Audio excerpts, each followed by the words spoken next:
Përse duhet të përdorin fillera? A janë të dëmshëm, as janë të dëmshëm? Çfarë rregullon, çfarë përmirëson?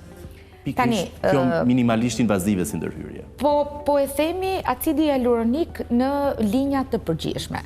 Tani, ne e dim që acidi hyaluronik është një substancë e cila gjendet në mënyrë natyrale në organizmin tonë. Pra gjendet në nyje, gjendet në lëkurë, që është organi më i madh, gjendet në sy. Vetvetiu, duke pasur parasysh këtë, acidi hyaluronik i formës që ne paraqisim, pra acidi hyaluronik paraqitet në trajta të ndryshme. E para, në anën kozmetike. Në anën kozmetike ne i gjem për shumë në kremra të ndryshme, të cilat kanë përbërje kryesore acidi hyaluronik.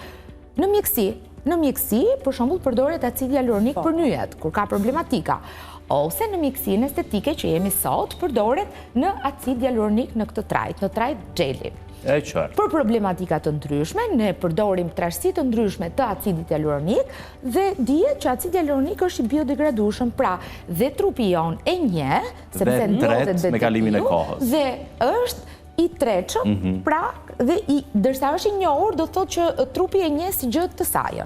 Dhe vetvetiu arrin në krijimin e kolagjenit dhe të elastinës që na krijojnë një rini dhe një shkëlqim, një glow, një elasticitet në lëkurë.